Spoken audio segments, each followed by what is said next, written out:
నమస్తే, నేను ప్రియాంకారావు. రేవంత్ రెడ్డి గారు ఒక మాట అన్నారు. కేసీఆర్ గారు తెలంగాణ మీద మరణ శాసనం రాశారు అని చెప్పేసి. కేసీఆర్ గారు అనగానే తెలంగాణ వాళ్ళు ఎలా గుర్తుపెట్టుకున్నారంటే తెలంగాణ పిత, ఆయన వల్లే తెలంగాణ వచ్చింది, ఉద్యమకారుడని. కానీ రేవంత్ రెడ్డి గారు అన్న మాటల వెనుక ఆంతర్యం ఏంటి? దేన్ని బేస్ చేసుకొని మరణ శాసనం రాశారు అని చెప్పేసి అంటున్నారు. దీని మీద డిస్కస్ చేద్దాం. మనతో పాటు సీనియర్ జర్నలిస్ట్ సిఎస్ రావు గారు ఉన్నారు, ఆయనతో మాట్లాడదాం. నమస్కారం సార్. ఒక సీఎం అయ్యుండి ఒక మాజీ సీఎంని పట్టుకొని ఇలాంటి వ్యాఖ్యలు చేయడం వెనుక కారణాలు ఏంటంటే, తెలంగాణ మీద మరణ శాసనం రాశారు కేసీఆర్ గారు అంటే తన రాష్ట్రం మీద తానెందుకు ఈ విధంగా చేస్తారు? ఆయన చెయ్యడు అనేటువంటి ఉద్దేశాన్ని బాగా బలంగా తీసుకెళ్ళాడు కాబట్టి ఆయన ఆ మాట అన్నారు. తెలంగాణకి కేసీఆర్ గారు అన్యాయం చేయరు, ఏం చేసినా కానీ తెలంగాణకి చెయ్యరు అనేటువంటి ఒక బలమైనటువంటి అభిప్రాయాన్ని బాగా నరనరాన ఇంకిపోయేలాగా తీసుకెళ్లారు. అది నిజం కాదు అని చెప్పేటువంటి ప్రయత్నం రేవంత్ రెడ్డి గారు చేస్తున్నారు. అందుకే తెలంగాణ మీద మరణ శాసనం రాశారు అనేటువంటి ఒక పదాన్ని పాలమూరులో సమావేశం సందర్భంగా ఆయన ఉపయోగించారు. ఎందుకు ఏ మరణ శాసనం రాశారు అని అంటే, అఫీషియల్గా ఆన్ రికార్డ్ ఆయన చెప్తూ ఉన్నారు. కృష్ణా జలాల విషయంలో అటు ఆంధ్రప్రదేశ్కి ఇటు తెలంగాణకి నీటి వాటాల విషయంలో 299 టీఎంసీలు సరిపోతాయి మాకు అని చెప్పి సంతకం పెట్టారా లేదా మీరు అనేటువంటి విషయాన్ని అడుగుతున్నారు. సంతకం పెట్టినటువంటి డాక్యుమెంట్స్ ప్రభుత్వం దగ్గర ఉన్నాయి. ఆంధ్రప్రదేశ్కి తెలంగాణకి నీటి వాటాలు ఎట్టా పంచారు? జనాభా ప్రాతిపదికన పంచారు. దాని ప్రకారం 299 టీఎంసీలు మాత్రమే తెలంగాణకి వాటా ఉంది. ఆ మేరకు ఒప్పుకుంటూ సంతకం పెట్టాడు తెలంగాణ సీఎం కేసీఆర్ గారు. ఆ విషయాన్ని రేవంత్ రెడ్డి గారు చెప్తున్నారు. ఇదే మరణ శాసనం అని చెప్తున్నారు. నువ్వు సంతకం పెట్టకపోతే పాలమూరు రంగారెడ్డి డిండి ప్రాజెక్టులు ఇవాళ నీళ్లు ఉండేవి, ఇవాళ నీళ్లు లేవు. నీళ్లు లేకపోవడానికి కారణం ఏంటి? ఆ రోజు నీటి వాటాలకి తక్కువకి సంతకం పెట్టావు కాబట్టి పాలమూరు రంగారెడ్డి డిండి ప్రాజెక్టులకి నీళ్లు లేవు, ఇప్పుడు నికర జలాలు లేవు. ఈ నికర జలాలు లేకపోవడానికి కారణం ఎవరంటే కేసీఆర్ గారు అని చెప్తున్నారు. ఇది తెలంగాణ సమాజానికి తెలియజేయాల్సిన బాధ్యత ఉంది కాబట్టి ఆయన తెలియజేయడానికి ఆయన భాషలో మరణ శాసనం తెలంగాణ మీద రాశాడు కేసీఆర్ గారు. కేసీఆర్ గారు అంత ద్రోహి తెలంగాణకి మరొకరు ఉండరని చెప్పేటువంటి విషయాన్ని రేవంత్ రెడ్డి గారు పాలమూరులో చెప్పారు. అంటే సార్, నాకు మీరు నీటి గురించి మాట్లాడుతుంటే, ఆ రోజు ఏపీ వెళ్ళి కృష్ణా జలాలకు సంబంధించి ఎత్తిపోతల పథకం ఒకటి కడితే ఇటు తెలంగాణకి ఇటు ఏపీకి ఇద్దరికి కలిసి వస్తుంది, నీటిని సమానంగా వాడుకోవచ్చు అని చెప్పి ఈ ప్రాజెక్ట్ గురించి ప్రస్తావించిందే కేసీఆర్ గారు కదా. అది గోదావరి దాని మీద, గోదావరి మీద జగన్మోహన్ రెడ్డి కేసీఆర్ గారు ఇద్దరు కలిసి గోదావరి మీద 2 ప్రాజెక్టులు కట్టి నీటిని పంచుకోవాలని చూశారు. ఆ తర్వాత ఇరు రాష్ట్రాల ఇంజనీర్లు సమావేశాలు అయ్యారు. అది వర్కౌట్ కాల. ఈ 2 ప్రాజెక్టులు 2 లక్షల కోట్లతో నిర్మించాలని చెప్పి ప్లాన్ చేశారు. దానికి ఆంధ్రప్రదేశ్ లో ఉండేటువంటి అధికారులు ముందుకు రాలా.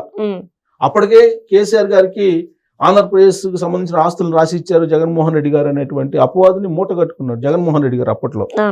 సో ఆ కారణం చేత అది ఓన్లీ మీటింగ్ల వరకు మాట్లాడుకోవటం వరకు పరిమితం అయింది తప్పితే అది వర్కౌట్ కాల.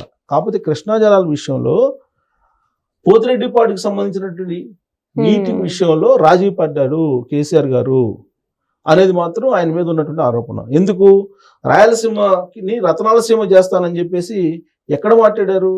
నగరిలో రోజా గారి ఇంట్లో చేపల పులుసు తిన్న తర్వాత మాట్లాడినటువంటి మాటలు అని చెప్పి రేవంత్ రెడ్డి గారు గుర్తు చేస్తున్నారు. మరి ఇలా చేసినటువంటి కేసీఆర్ గారు తెలంగాణకి ఏ విధంగా న్యాయం చేస్తారని చెప్పి ఇప్పుడు రేవంత్ రెడ్డి గారు అడుగుతున్నారు.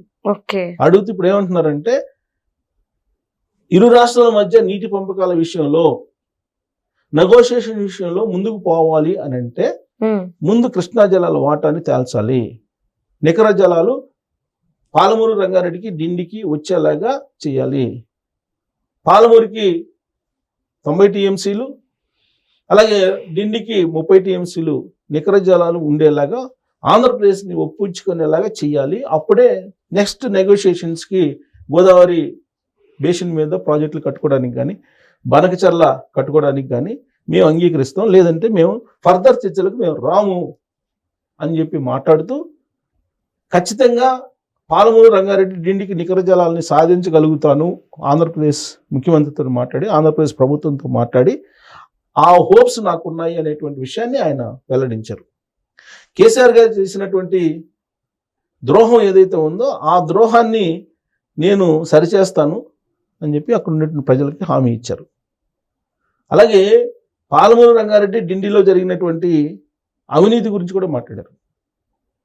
ఈ ఎత్తిపోతల ప్రాజెక్ట్స్కి పంపులు తీసుకురావడం తప్ప ఏం చేయలేదని చెప్పి ఆయన మాట్లాడారు.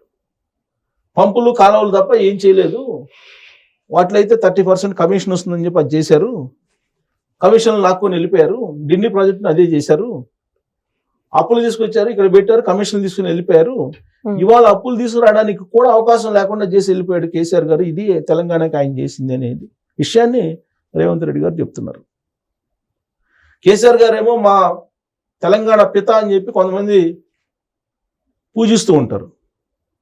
కేసీఆర్ గారు అన్యాయం చేయరు తెలంగాణకి అనేటువంటి విషయాన్ని ఒక పత్రికాధిపతి తన ఇంటర్వ్యూలో ఆయన అభిప్రాయాన్ని కూడా వ్యక్తం చేశారు.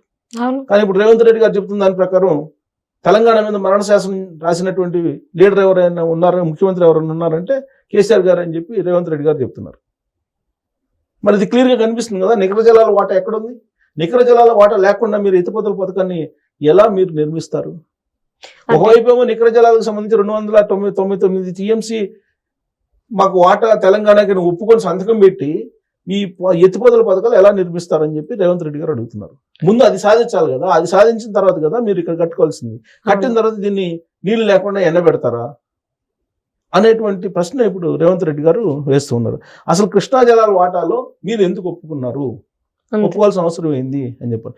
ఒకవైపు ఏమో 299 టీఎంసీలకి సంతకం పెట్టారు కేసీఆర్ గారు. ఆ తర్వాత మీడియా ముందుకు వచ్చి ఆంధ్రాకి తెలంగాణకి 50% షేర్ ఉండాలి అని చెప్పి మళ్ళీ అప్పుడే మాట్లాడాడు, 50-50 ఉండాలని. ఇప్పుడు రేవంత్ రెడ్డి గారు ఏమంటున్నారు, 50-50 కాదు 70-30 ఉండాలి, 70% తెలంగాణకు ఉన్న 30% ఆంధ్రాకి సరిపోతాయి, ఎందుకంటే గోదావరి జలాల్ని వాళ్ళు వాడుకుంటున్నారు, ఏది పోలవరం నుంచి వాడుకుంటున్నారు, గోదావరి జలాలు వాటా ఎక్కువ వాడుకుంటున్నారు, ప్లస్ అక్కడ పట్టిసీమ నీళ్లు వాడుకుంటున్నారు, కాబట్టి మాకు 70% కృష్ణాలో కావాలి, 30% సరిపోతాయి ఆంధ్రప్రదేశ్కి అనేటువంటిది ఆయన అంటున్నారు. అసలు చట్టం ఏం చెబుతుంది, జనాభా నిష్పత్తిని వాటాలు పంచుకోండి అని చెప్తే అన్ని జనాభా నిష్పత్తిని పంచుకున్నారు కదా, అంతే కదా. మరి ఇప్పుడు కొత్తగా చట్టాన్ని అమెండ్మెంట్ చేయకుండా ఇరు రాష్ట్రాల ముఖ్యమంత్రులు మాట్లాడుకుంటే సరిపోతుందా? సరిపోదు.